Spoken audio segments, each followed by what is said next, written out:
Bismillahirrahmanirrahim. Assalamualaikum warahmatullahi wabarakatuh.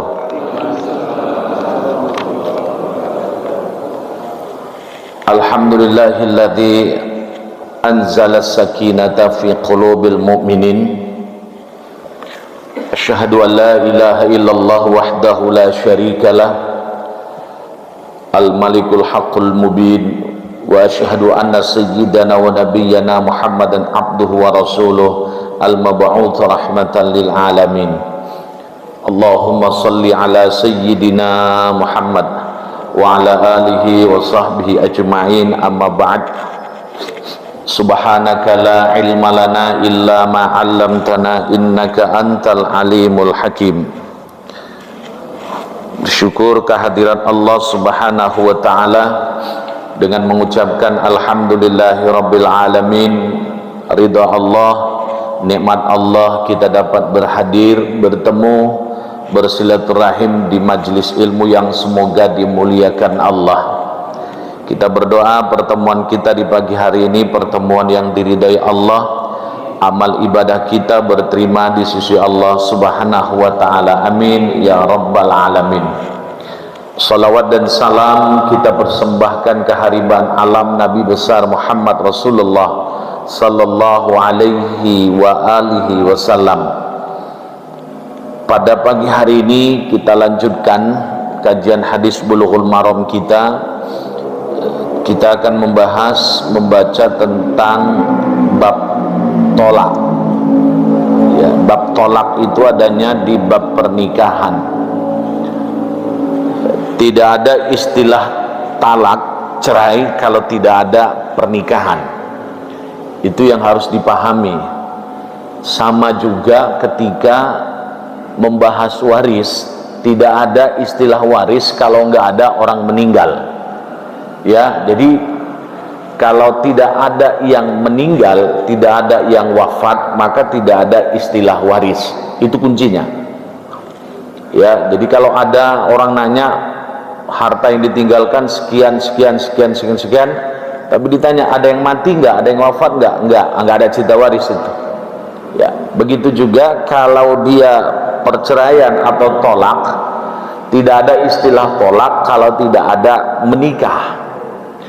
Menikah ini, apa yang dimaksud dengan menikah tentu sesuai dengan tata cara, aturan, kriteria yang ada di dalam pernikahan itu. Maka ada istilahnya rukun nikah, ada syarat pernikahan.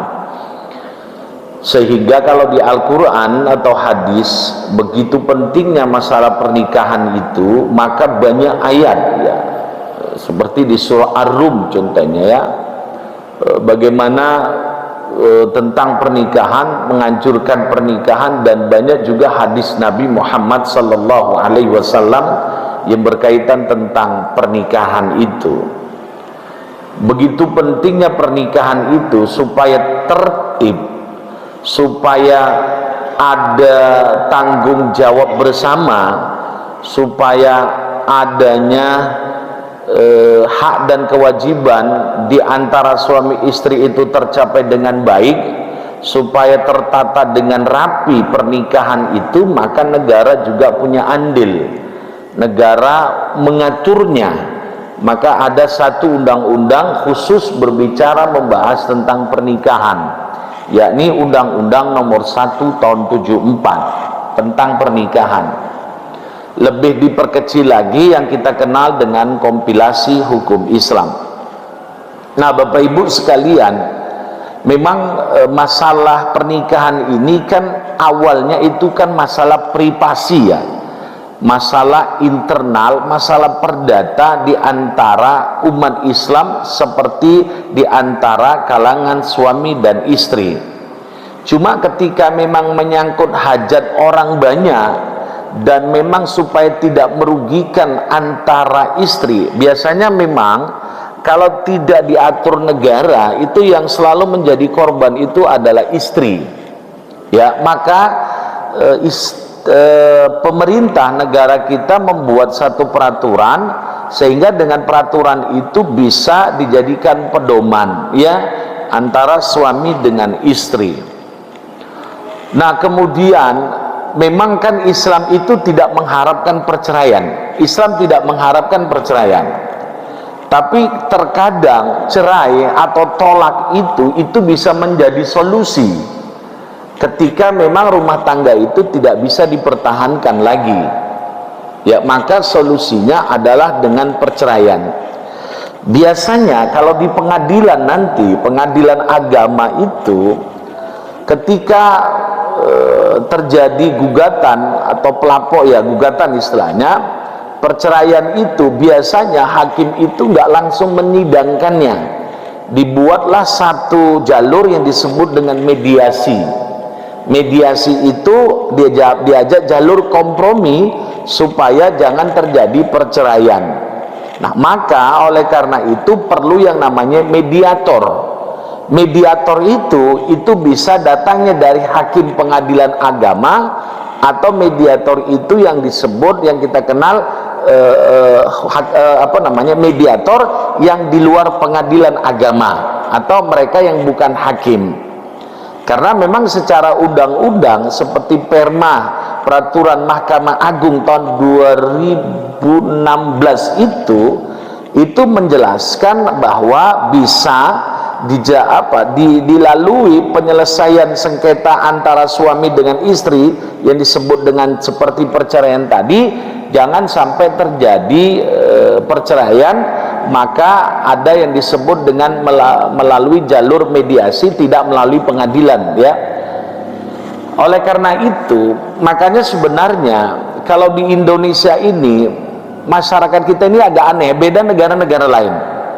Kalau di negara lain Bapak Ibu sekalian, mereka lebih senang menyelesaikan kasus itu di luar pengadilan ya, sehingga nggak dikit-dikit ujungnya lapor ke pengadilan, dikit-dikit ujung lain lapor ke pengadilan. Ini kan sebenarnya tidak mesti, karena memang saluran undang-undang kita itu membolehkan, menyarankan bagi kita tidak selamanya terjadi persengketaan itu mesti dibawa ke pengadilan ya. Ada namanya kalau di sengketa perbankan syariah itu atau ekonomi syariah, ada satu lembaga yang namanya arbiter ya. Makanya di MUI, Majelis Ulama Indonesia, itu ada namanya yang disebut dengan Basarnas, Badan Arbitrase Syariah Nasional, MUI pusat lah ya tentunya, termasuk saya lah pengurus di situ ya. Nah, jadi para nasabah atau bank ya, perbankan syariah, ekonomi syariah itu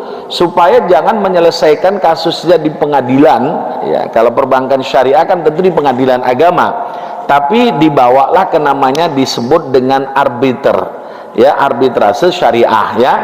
Maka nanti ada arbiter yang bisa memberikan putusan melalui sidang-sidangnya. Sama juga tadi seperti itu. Jadi kalau di pengadilan itu ada namanya mediator ya. Saya juga sudah sah menjadi mediator itu. Jadi sehingga tidak semua kasus itu mesti di pengadilan. Jadi akan kompromi dulu bagaimana ya. Kalau nggak bisa dibawa kompromi baru ke pengadilan. Ini kadang masih masih jarang di masyarakat kita itu. Kalau di negara lain itu sudah, pengadilan itu nggak begitu banyak kasusnya Pak ya. Yang lebih banyak itu menyelesaikan sengketanya di luar pengadilan. Sebenarnya kalau kita lihat efisiensinya satu, lebih ekonomis kalau di luar pengadilan. Makanya ada istilahnya penyelesaian sengketa itu ada litigasi dan non litigasi ya. Litigasi penyelesaian sengketa di dalam pengadilan, tapi kalau non litigasi penyelesaian sengketa di luar pengadilan. Termasuklah mediator, termasuklah arbiter tadi, penyelesaian sengketa di luar pengadilan. Itu disebut dengan non litigasi ya. Karena memang banyak benar itu kasus yang masuk di pengadilan yang ujungnya kan ke Mahkamah Agung. Itu banyak betul kasus yang mangkrak yang belum selesai, ya, karena memang begitu banyaknya kasus ya yang ada, sehingga banyaknya kasus itu tadi, maka diberikanlah solusi seperti penyelesaian sengketa di luar pengadilan itu, ya, padahal biayanya lebih murah Pak, dan biaya waktunya tidak terlalu lama, dan putusannya final, ya, final. Nah Bapak Ibu sekalian, maka oleh karena itu negara itu harus andil untuk bagaimana menyelamatkan, mengatur supaya masyarakat muslim khususnya ya, ketika ada di dalam pernikahan itu supaya tata manajemennya bagus, tertib, sehingga makanya ada melalui diatur dalam Undang-Undang Nomor 1 Tahun 74 itu. Maka sebenarnya kalau di undang-undang itu yang menyatakan sah atau tidak sahnya pernikahan warga muslim itu bukan negara, tapi hukum agama, ya Pak ya, hukum agama. Cuma pemerintah melalui Kementerian Agama hanya sekedar mengakui. Jadi nggak boleh tuh negara itu menyatakan pernikahan Anda tidak sah. Oh, tidak, itu bukan wilayah negara, tapi wilayahnya hukum Islam seperti kita, karena umat Islam itu. Jadi seperti itu Pak. Maka selalu saya mengatakan, sering saya mengatakan, kalau nikah yang disebut dengan nikah sirri itu namanya sir, ya, nikah sirri itu pernikahan yang tidak tercatat ya, atau nikah yang sembunyi atau ngumpet-ngumpet istilahnya. Itu saya mengatakan bahwa nikahnya itu sah, cuman tidak diakui oleh negara. Kan orang-orang dulu kan banyak ini. Makanya kemarin tuh supaya tertib administrasi bagi umat Islam yang nikahnya belum terdaftar, yang belum terdeteksi ya istilahnya, yang belum terdata di negara, maka mereka harus mengurusnya. Kan seperti itu sangat bijak sebenarnya. Saya sudah pernah jelaskan juga berkaitan juga tentang wakaf itu Pak. Ya, bagaimana wakaf di negara kita ini supaya tertata dengan baik, tertata manajemennya dengan baik, maka harus diatur. Maka keluarlah namanya Undang-Undang Wakaf tahun 2004 itu. Ya, jadi seperti itu. Kalau nggak diatur kan repot. Contoh, banyak terjadi sengketa masalah wakaf. Kalau wakifnya itu biasanya aman, yang repot itu ahli warisnya kan Pak? Iya. Ada yayasan contohnya ya, ada wakaf gitu. Ya, banyak kejadian kalau di Sumatera Utara kan sudah pernah jelaskan. Itu ada kampus besar ya, Universitas Islam Sumatera Utara. Itu kampusnya luar biasa itu. Mahasiswa banyak.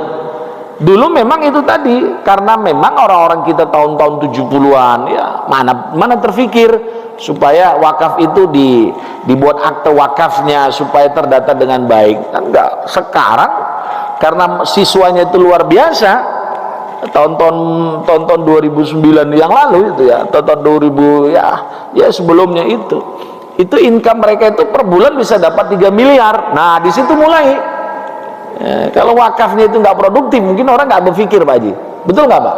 Tapi kalau sudah produktif mulai berpikir. Nah di kotak-katik lah mana akte wakafnya segala macam.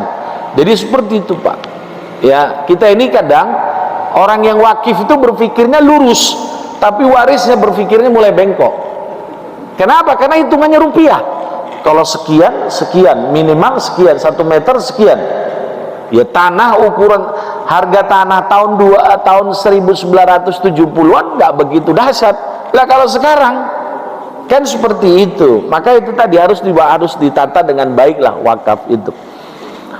Nah, Bapak Ibu sekalian, apa yang saya ingin sampaikan bahwa memang negara itu harus hadir dalam rangka untuk dalam rangka untuk memanage dengan baik supaya wakaf itu tertata dengan baik, supaya nggak ada terjadi gugatan belakangan hari Pak. Bapak sekalian, kalau wakaf, daftarkan wakaf itu sehingga apa? Nanti kalau sudah didaftarkan sudah selesai. Nah kalau nanti ada tuntutan di belakangan hari ahli waris, tinggal ngomong ini ada akta wakafnya, selesai. Jadi nggak ada gugatan lagi. Jadi seperti itu Pak ya. Nah oleh karena itu tadi. Nah kita akan membahas tentang bab tolak secara khusus di kesempatan kali ini ya. Jadi sudah saya jelaskan, tidak ada istilah tolak kalau kalau tidak ada pernikahan. Jadi harus nikah dulu maka harus ada tolak. Ya. Ani bin Umar radhiyallahu anhuma qala Rasulullah sallallahu alaihi wasallam abghadul halal illallahi at-talaq. Rawahu Abu Daud wa Ibnu Majah wa sahahul Hakim wa rajjaha Abu Hatim, ya irsalah. Hadis bersumber dari Ibnu Umar, semoga Allah meridai keduanya. Beliau berkata, Rasul sallallahu alaihi wasallam bersabda, hal yang paling dibenci Allah walaupun halal, ya, halal yang paling dibenci Allah itu adalah perceraian. Jadi hukum perceraian itu halal, boleh. Cuma itu yang dimurkai, yang dibenci oleh Allah. Perbuatan itu memang halal, cuma nggak disukai oleh Allah. Apa itu perceraian?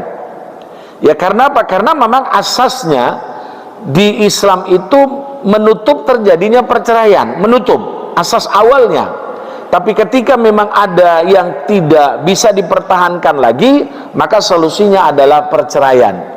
Jadi oleh karena itu Bapak Ibu, nah satu hal yang dibenci Allah walaupun itu halal adalah bercerai. Ya, tolak itu cerai. Kita lanjutkan. Wa an Ibnu Umar radhiyallahu taala anhu annahu talaqa imra'atahu wa hiya haid fi ahdi Rasulillah sallallahu alaihi wasallam. Fasala Umar Rasulullah sallallahu alaihi wasallam an dzalik. Faqala murhu falyuraji'ha thumma yumsikha hatta tathura. Thumma tahida thumma tathura thumma in syaa'a amsaka ba'du wa in syaa'a talaqa qabla ayyamassa. Fatilkal iddatul lati amarallahu an tutalliqa lahan nisa'u. Muttafaqun alaih.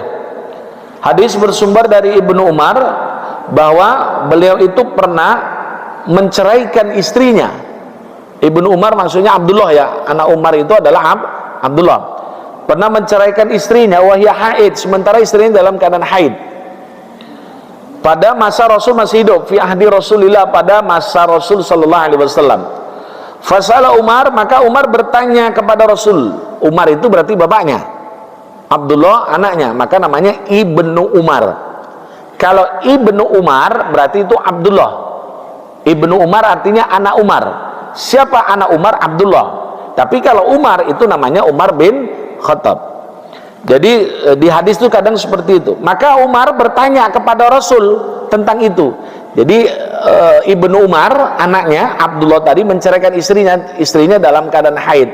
Maka bapaknya, ya Umar tadi, bertanya kepada Rasul tentang itu, tentang anaknya menceraikan, anak mantu lah berarti, ya, menceraikan istrinya dalam keadaan haid. Faqala, maka dia berkata, maka Rasul menjawab tentunya, murhu, ya murhu fal yuraji'ha, perintahkan kepadanya, fal yuraji'ha, maka kembalilah kepadanya, tsummal yumsikha, hendaklah dia menahannya sehingga dia suci, ya, sehingga dia suci, kemudian haid, kemudian suci, kemudian jika dia berkenan, dia mau, maka hendaklah dia menahannya setelah itu, dan jika dia mau, maka hendaklah dia mentalaknya sebelum melakukan persetubuhan ataupun hubungan biologis. Fatilkal iddah, maka itulah iddah bagi Allah yang sudah memerintahkan bagi perempuan yang sudah ditolak. Ini namanya, kan ada pertanyaan, kalau perempuan yang haid boleh nggak ketika perempuan haid boleh nggak ditolak? Boleh, dan itu jatuh talaknya, ya. Nah, ini hadisnya. Nah, kalau di sini dijelaskan, maka kalau sudah selesai iddahnya, dia boleh lanjut pernikahannya atau memang diceraikan. Maka ini yang disebut nanti masa iddahnya itu berapa, yaitu 3 kali suci, ya. Maka dia tadi si Ibnu Umar kan menceraikan istrinya dalam keadaan haid suci. Nah, jadi seperti itu, ya. Jadi 3 kali suci itu namanya masa iddah dari talak 1, ya. Makanya seperti itu. Ini case-nya seperti itu. Maka boleh itu jatuh talaknya ketika menceraikan istri dalam keadaan haid. ya sah itu perceraiannya. Maka nanti kalau sudah selesai iddahnya boleh rujuk kembali atau boleh cerai, tinggal pilih mau kemana. Ya kalau sayang dicerai pula bininya kan, hartanya banyak, udah lanjut aja gitu ya. Tapi makanya Bapak Ibu sekalian, inilah masa iddah bagi perempuan haid. Ini perlu dipahami ya. Jadi kalau perempuan yang dicerai dalam keadaan haid itu jatuh talaknya. Ini hadisnya, dan itu hadis muttafaqun alaih. Makanya cerai iddah tolak itu ada beberapa macam. Perempuan yang telah dicampuri belum putus haid, ya iddahnya 3 kali suci itu tadi kan. Ini kan Ibnu Umar menceraikan istrinya dalam keadaan haid, belum selesai, belum putus haidnya, maka iddahnya yaitu 3 kali suci. Harus 3 kali dia suci, kalau berarti sebelumnya haid gitu ya. Haid, suci, haid, suci, haid, suci. Ya, jadi 3 kali suci. Berarti berapa bulan itu Pak? 3 bulan. Ya 3 bulan. Karena memang perempuan itu 1 kali sebulan itu kan ada masa haid dan masa suci. Jadi seperti itu. Sabarlah. Ya jadi seperti itu. Makanya jangan asal aja menceraikan istri ya. Dikit-dikit kuceraikan kau. Nah, jangan. Ya itu gak boleh dimain-mainkan itu coba cerai. Dikit-dikit kalau udah berantem laki sama bini, ya kuceraikan, kata si bininya, nggak apa-apa bang, bagus abang ceraikan. Nah itu yang repot jadinya. Ya jadi seperti itu. Yang kedua, perempuan yang telah dicampuri dan tidak haid, iddahnya 3 bulan menurut ya 3 bulan ya. Dia tidak haid ya. Yang ketiga, perempuan yang belum perempuan yang belum disetubuhi, tidak ada iddah. Tapi jika istri dicerai karena suami mati dan belum disetubuhi, maka iddahnya 4 bulan 10 hari. Jadi begini, perempuan pagi tadi, hari ini jam 8 dinikahin, dah nikah, jam 10 diceraikan, kan belum melakukan hubungan biologis. Maka ketika jam 10 diceraikan, jam 11 boleh nikah lagi dia. Kenapa? Karena nggak ada masa iddahnya. Kenapa? Karena belum dilakukan hubungan biologis ya. Tapi jika istri dicerai karena suami mati, ya ini namanya cerainya cerai mati ya. Jam 8 nikah ya, jam 8 nikah, maaf belum malam pertama, jam 10-nya suaminya mati, mati entah kenapa, sebab mungkin karena diracuni segala macam ya. Meninggal si suami itu, maka iddahnya itu apa? Apakah dia punya iddah atau dia tidak punya iddah, atau iddahnya itu iddah wafat, yaitu 4 bulan 10 hari. Maka iddahnya 4 bulan 10 hari. Walaupun dia belum disetubuhi, tapi karena cerainya itu bukan karena cerai tolak, tapi karena cerainya cerai mati, maka iddahnya 4 bulan 10 hari. Bisa dipahami nggak Pak? Ngerti nggak ini? Paham? Kalau udah masalah cerai nikah cepat sekali Bapak ini ya. Cepat langsung nyamber gitu. Ini dia berarti cerainya bukan cerai pisahnya itu bukan karena cerai, tapi karena meninggal. Kalau sudah suami meninggal, otomatis kan itu namanya cerai. Nah, ketika dia belum dilakukan hubungan biologis, contoh konkretnya gitu, jam 8 pagi ijab qabul, malam belum disetubuhi, jam 10 mati nih suami. Maka apakah yang dipakai tadi dia boleh langsung menikah karena dia belum disetubuhi? Tetap iddahnya itu 4 bulan 10 hari. Loh Ustaz, saya kan belum diapa-apain, kata orang sekarang kan gitu. Saya kan belum diapa-apain. Iya, ibu belum diapa-apain, tapi suami ibu mati, maka harus nunggu 4 bulan 10 hari. Ya, jadi memang secara psikologi lebih terasa sangat kehilangan istri yang ditinggal suami ketimbang suami ditinggal. Betul nggak Pak? Hah? Pak Haji, betul ya? Oh iya ya. Memang iya. Jadi makanya idahnya 4 bulan 10 hari. Idah itu khusus bagi perempuan. Iya, laki mana ada idahnya. Karena maaf, karena memang berkaitan dengan rahim itu. Ya.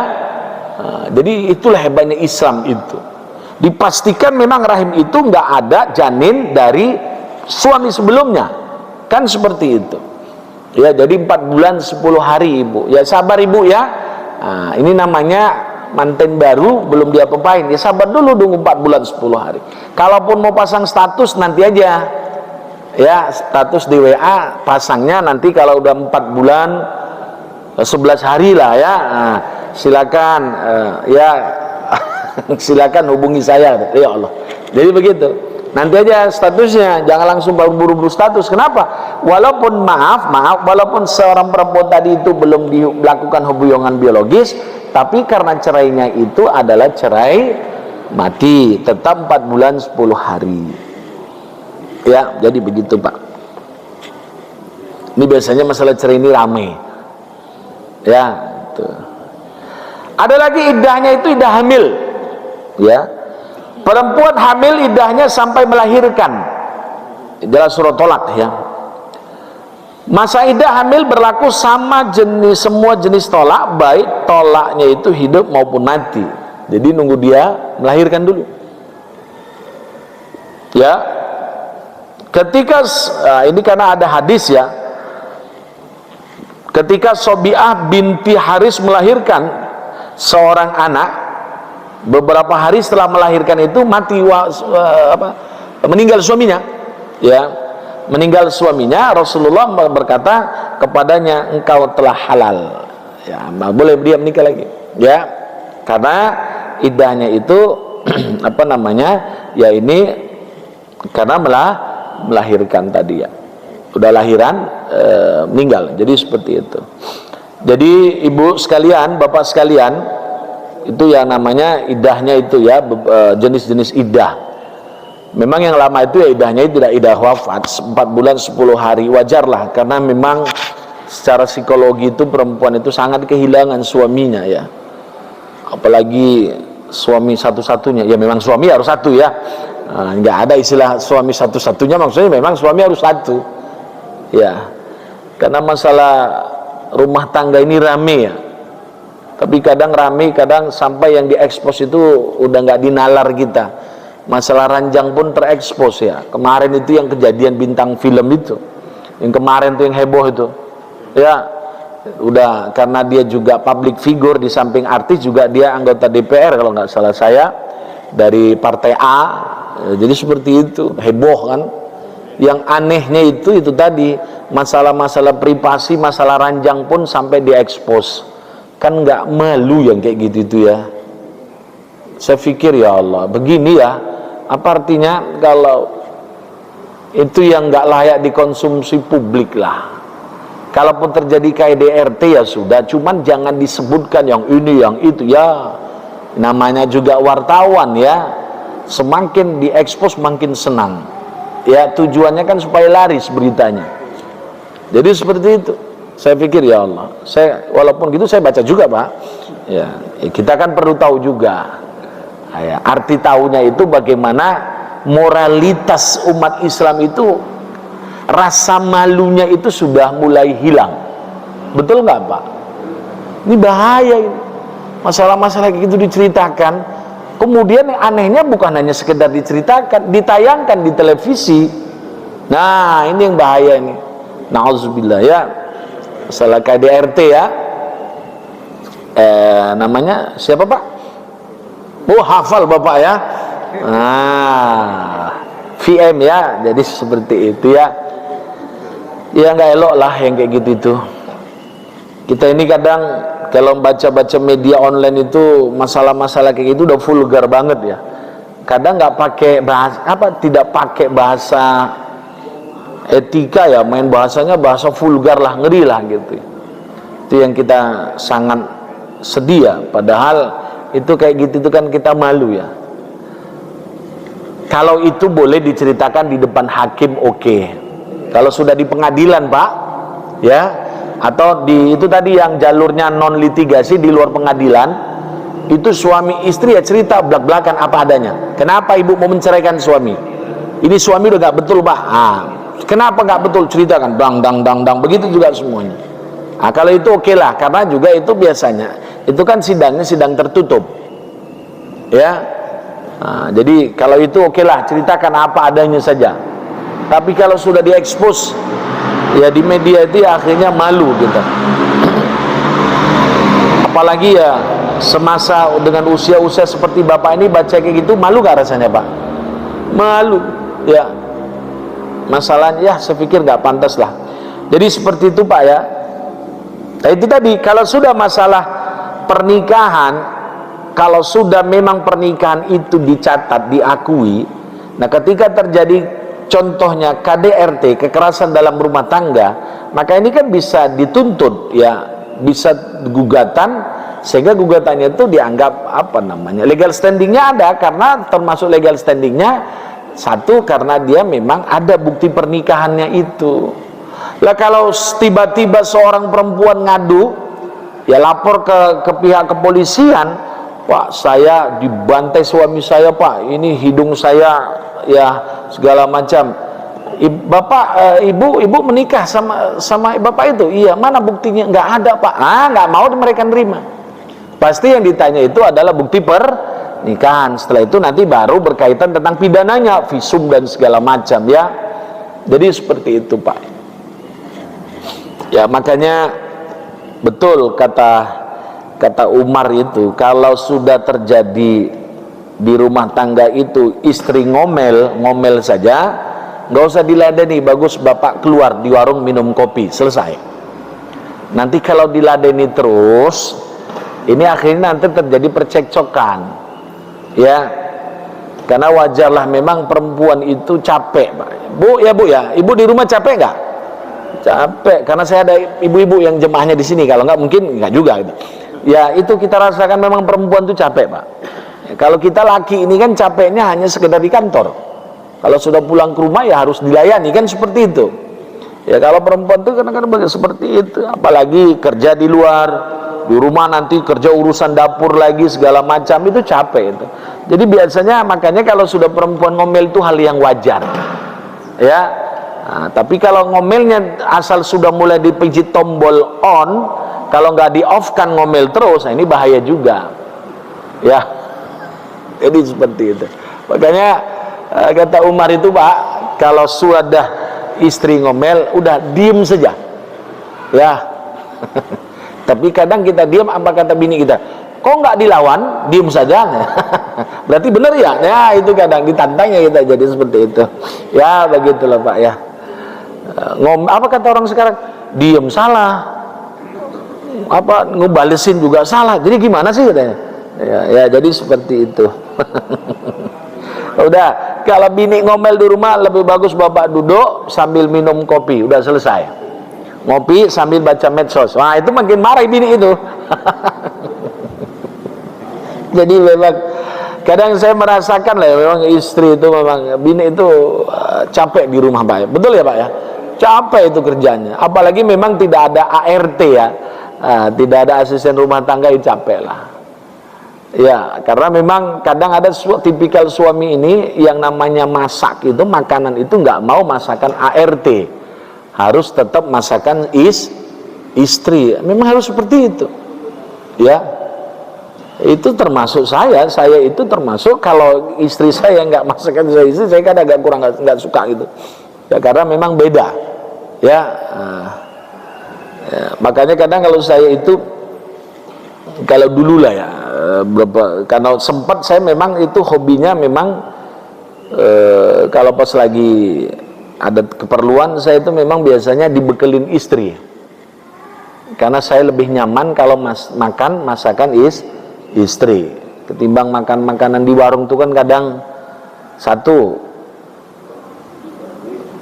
ya, kalau duitnya enggak lah, berapa lah kan gitu. Cuma itu tadi, karena pun kita Pak biasanya kalaupun kita bawa bekal, kita makan di warung, kita ajak kawan-kawan makan gitu kan. Jadi seperti itu. Tapi memang itu yang bicara higienisnya itunya sebenarnya Betul nggak Pak? Iya, apalagi udah usia-usia di atas 60-an ini, kalau lebih banyak makan-makan di warung itu hati-hati juga itu. Sekarang namanya makan di warung tuh jarang ada yang nggak pakai penyedap, Pak. Betul ya? Pasti itu pakai yang dikenal orang mecin kan. Makanya generasi sekarang generasi mecin. Jadi kayak gitu, pola hidupnya agak kurang sehat kita. Jadi seperti itu. Ya. Tapi kadang ya memang butuh ketelatenan itu. Nah, gitu Bapak sekalian ya. Jadi terkadang memang kita suami ini karena memang nggak mau masakan dari ART. Tapi biasanya pun kalau ada ART, kalau untuk suami masakan di rumah itu bukan ART yang masak, tetap istri. Ya itu banyak macam lah, banyak alternatif lah ya. Dan memang mencarikan ART ini juga istri harus lihat usia suami ya, atau usia ART. Jangan cari ART itu masih muda-muda, jangan Pak, bahaya itu ya. Apalagi nanti istrinya sering keluar, laki di rumah, ART-nya usianya 25-30, bahaya itu, hati-hati ya. Makanya biasanya kan seperti itu, cari ART-nya itu yang usianya udah 60-an. Nah jadi begitu. Ini cari ART ya Ustaz Sarul, cari ART usianya 25 Ustaz Sarul ya, kita pun malas keluar ya kan. Nah jadi jadi seperti itu, hati-hati ya. Apalagi maaf istrinya sering keluar kota Pak. Nah kita di rumah udah mulai lah itu, akal bulusnya sudah mulai main di situ, macam lah itu ya. Kan banyak kasus seperti itu ya. Apalagi yang belum selesai kasusnya di pengadilan kemarin kan, yang banyak orang itu kemarin ya, dan tuntutannya berapa tahun, banyak itu. Nah Bapak Ibu sekalian, ini yang perlu dipahami di dalam tolak itu. Jadi di hadis yang kedua ini jelas bahwa ini adalah idah perempuan yang normal ya, maksudnya yang dikategorikan cerainya talak satu yaitu 3 bulan 10 hari, 3 bulan ya. Jadi karena 3 kali suci istilahnya, 3 kali suci, karena dia si perempuan itu ditalaknya di waktu haid suci, haid suci, haid suci. Jadi begitu. Sampai di sini Pak, kalau ada yang mau bertanya silakan. Ibu ada yang mau nanya? Silakan. Ibu mau nanya? Gak ada, biasanya ibu ini aman-aman aja. Silakan Pak Haji. Waalaikumsalam warahmatullah. Kasus perceraian itu karena yang membayar uang perceraian itu istri, itu dibuatkan nggak secara sahih. Itu namanya cerainya khulu. Khulu itu gugatan dari istri. Oh iya, memang iya. Karena kan dia yang membuat perkara, bukan membuat perkara, dia mengadukan. Gugatannya kan dari pihak istri. Jadi kalau cerai itu datangnya dari pihak istri namanya khulu ya. Kalau dari suami namanya talak. Itu namanya kalau dari istri gugatan perceraian. Dan biasanya nanti biaya administrasinya yang nanggung adalah istri. Satu perkawinan istri, kalau suami belum menceraikan tapi itu sudah lari istrinya dan hubungan lagi dengan orang lain, ada perkawinan. Ya itu belum. Itu harus diselesaikan dulu masa idahnya. Kalau suaminya nggak mau menceraikan gimana? Ya kalau memang suaminya nggak mau menceraikan itu nggak bisa. Tapi dia sudah kawin lagi dengan yang baru. Wah itu bahaya. Ini kasus pribadi nggak kan? Bukan ya? Bukan. Nggak boleh itu. Perempuan tidak boleh dinikahi satu. Statusnya masih istri orang. Tuh. Yang kedua, perempuan dalam masa idah. Ketiga, ya itu dua itu. Jadi perempuan kalau bini orang jangan dinikahin. Saya baru baru ada kejadian ketua DKM di masjid A di daerah BSD. Saya sering ke situ ngisi pengajian Sabtu juga, rutin itu biasanya. Unik kasusnya. Kasusnya apa? Ketua DKM-nya selingkuh dengan tetangga sebelah. Ya, pastilah dia udah punya istri, si perempuan tadi juga punya suami. Ya, sedih nggak itu? Bahaya. Kita lihat. Akhirnya sama Dewan Syuronya dipecat dia dari ketua DKM. Usianya Pak bukan masih muda lagi, usianya 60-an. Itu udah bapak yang ketua DKM-nya 60-an. Sama saya ramah banget. Rupanya awal bulan ini tahun baru ini ketemu saya pas saya ke sana. Ya, yang lucunya itu saya datang, saya nggak tahu itu bahwasanya rupanya ketua DKM-nya mana Pak? Oh, itu Ustaz bermasalah nih. Apa masalah? Selingkuh dengan istri orang. Ya. Yang uniknya itu Sasarul, ya Bapak sekalian, saya datang itu ada 2 ustadz di situ. Nah, ini sering kejadian. Ustadznya datangnya 2, saya dan ustadz yang lain. Saya berpikir, loh, ini apa salah saya atau ustadz itu yang salah? Ternyata memang pengurus masjid yang salah. Dua ustadz diundang. Ini hati-hati ya, Sasarul ya. Ini pastikan, makanya saya kadang Pak, bukan sering, 1 hari sebelumnya atau 2 hari sebelumnya itu saya sering nanya, ini betul jadwal saya tidak? Artinya satu, kalau memang itu tidak jadwal saya bisa menerima pinangan orang lain. Satu. Yang kedua, jangan sampai kejadian datang 2 ustadz. Itu sering kejadian Pak. Ya. Makanya saya sering nanya, konfirmasi itu penting. Kalau sudah kita konfirmasi ternyata salah DKM-nya, nah ini kejadian saya waktu Sabtu yang pertama bulan Januari yang lalu, datang saya, kebetulan yang datang ini juga senior saya.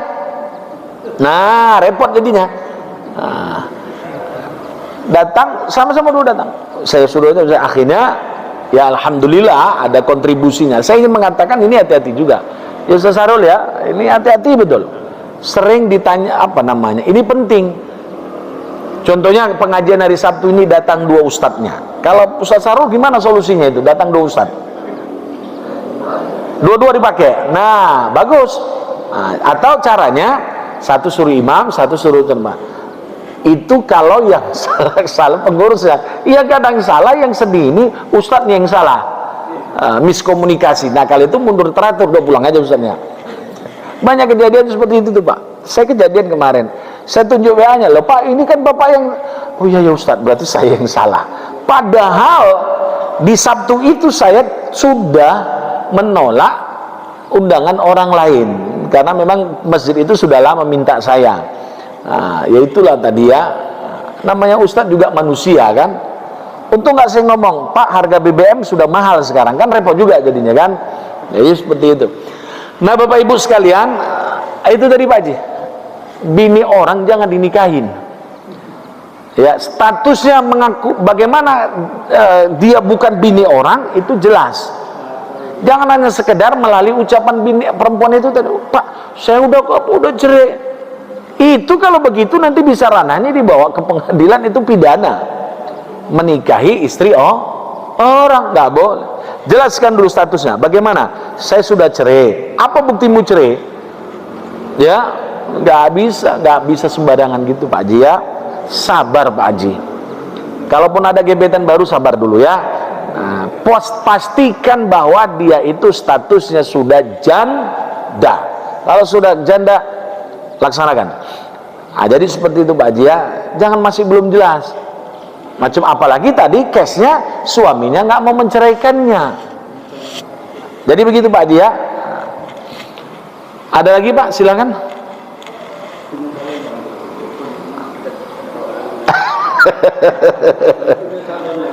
Silakan Pak, ada yang mau bertanya lagi? Ya, kita lanjut dikit lagi. Nah, itu tadi Bapak Ibu sekalian masalah perceraian ya. Kalau idahnya tadi wafat maka 4 bulan 10 hari. Ya. Kemudian di hadis ini kita lanjutkan, wa fi riwayatin li Muslimin qala Ibnu Umar. Nah, ini wa fi riwayatin li Muslim murhu falyuraji'ha thumma yutalliqha tahiran aw hamilan. Menurut Imam Muslim, maka Nabi memerintahkannya untuk kembali kepadanya, kemudian mentolaknya dalam keadaan suci atau dalam keadaan hamil. Jadi tetap yaitu tadi intinya bahwa ini statusnya boleh cerai ya, seperti itu. Ya, jadi itu Imam Muslim. Wa fi riwayatin li Muslimin qala Ibnu Umar amma anta talaqtaha wahidatan aw isnain fa inna Rasulullah sallallahu alaihi wasallam amarani an uraji'aha thumma umsikaha hatta tahidu haidatan ukhra thumma amhilaha hatta tathura thumma utalliqaha qabla an amassaha wa ma anta talaqtaha salasan faqad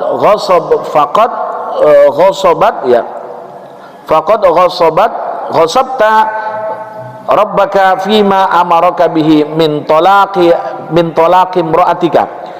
Menurut Imam Muslim, hadis Muslim ya, Sahih Muslim, bahwa beliau berkata, Ibnu Umar berkata, adapun kau ya, amma anta talaqtaha wahidatan aus, ketika bahwa engkau mentolak satu atau dua, talak satu atau dua. Fa inna Rasulullah sallallahu alaihi wasallam, maka Rasul sallallahu alaihi wasallam memerintahkan kepadaku bahwa untuk kembali kepadanya, kemudian aku menahannya sehingga dia haid dengan haid yang lain, kemudian dia menahannya, dalam menahankannya sehingga dia suci, tsumma utalliqaha, kemudian aku mentolaknya sebelum disetubuhinya, maka adapun engkau mentolaknya 3, maka telah ghasabta rabbaka fima amaraka bi min talaqi imra'atika. Jadi begini, ini hadis sama juga seperti tadi, bahwa kalau sudah perempuan ditolak, ya perempuan sudah ditolak, maka harus ada yang disebut dengan masa iddahnya.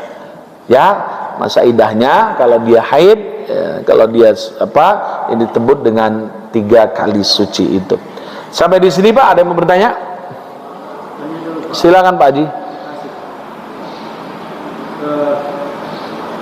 Kalau sekarang kan kita harus ke pengadilan. Biasanya kalau baru 1 kali keluar itu 1. Tapi kalau dalam kata-kata suami kamu dengan keluarga iya, itu kalau di hadisnya nanti dijelaskan, walaupun nanti itu terjadi perbedaan pendapat ketika suami ngomong sama istrinya, saya talak anda talak 3, baru pertama itu kalau menurut mazhab Syafi'i jatuh jadi talak 3 walaupun pertama, tapi kalau menurut mazhab yang lain tidak, tetap talak 1. Jadi kalau menurut mazhab yang lain bukan berapa talak yang diucapkan, tapi berapa kali dia. Tapi kalau menurut mazhab Syafi'i berapa ucapan talaknya, tapi bukan berapa kalinya. Bisa dipahami Pak Haji ya? Jadi walaupun seorang tadi mengatakan menceraikan cuma sekali ucapan talak, tapi berapa yang diucapkan talaknya itu. Kalau yang lain tidak, bukan dilihat dari jumlah talaknya, tapi berapa kalinya dia mengucapkan. Kalau baru 2 kali, walaupun diucapkannya 3, tetap 2. Ya, kalau menurut mazhab Syafi'i bahwa bukan dilihat dari berapa kali dia mengucapkan, tapi berapa talak yang diucapkan. Bisa dibedakan Pak ya? Tapi seperti itu. Tapi nanti kalaupun di pengadilan itu tetap talaknya jatuh talak 1. Sesuai dengan itu tadi ya. Karena memang konsekuensinya kalau jatuh talak 3 itu, maka kalau si istri mau balik lagi, bisa balik lagi, tapi perempuan itu harus nikah dengan laki-laki lain, dan harus melakukan hubungan biologis dulu. Enggak nikah main-main. Ternyata aku sayang sama abang, lanjut ya bang, ya berarti suaminya dadah. Jadi begitu. Itu hukuman kepada sang suami yang sudah menceraikan istrinya dengan talak 3. Rasain, begitulah istilahnya. Makanya Bapak Ibu, ya kalau kita oke lah, udah enggak lah. Kan ini ini kan berkaitan dengan anak-anak kita ya, keluarga kita, anak cucu kita itu kan terkadang kita itu sering melihat anak-anak kita itu tengkar dalam rumah tangga, cekcok, ribut, berantem ya segala macam, ya sudah ya. Makanya walaupun nggak benar ya, tetap saya mengatakan seandainya pun dinamika terjadi di rumah tangga, jangan sampai terjadi ucapan tolak. Itu aja, clear itu. Ya karena namanya rumah tangga ini kan begitu ya, kan sering terjadi dinamika, hal yang wajar lah. Ya apalagi dinamika biasanya dinamika masalah ekonomi segala macam. Silakan Pak, ada yang mau bertanya lagi? Kalau nggak ada kita tutup. Saya juga ada perlu lagi. Itu ya Pak sekalian, Bapak Ibu, nanti kita lanjutkan bab talak selanjutnya. Ya, bulan depan udah masuk Rajab itu ya. Karena Senin depan itu sudah 1 Rajab itu ya. Masya Allah ya, nggak lama lagi udah mau Ramadan lagi kita Pak ini. Kalau sudah Ramadan udah cinta mudik kita. Itu saja Pak. Semoga bermanfaat dan mendatangkan kebaikan bagi kita semuanya. Amin ya rabbal alamin. Bismillahirrahmanirrahim. Alhamdulillahirabbil alamin. Hamdan yafi ni'amul kafi mazida. Ya Rabbana walakal hamdu kama yanbaghi li jalali wajhikal karim azim sultanik. Allahumma shalli ala sayyidina Muhammad wa ala ali sayyidina Muhammad. Allahumma ja'al jam'ana hadha jam'an marhuma wa tafarruqana min ba'di tafarruqan ma'suma. Allahumma zidna ilman nafi'a wa rizqna fahma. Rabbana atina fid dunya hasanah wa fil akhirati hasanah wa qina adzabannar. Wa sallallahu sallam ala sayyidina wa maulana Muhammad walhamdulillahi rabbil alamin. Subhanakallah wa bihamdik asyhadu an la ilaha illa anta astaghfiruka wa atubu ilaik. Billahi taufiq wal hidayah. Assalamualaikum warahmatullahi wabarakatuh.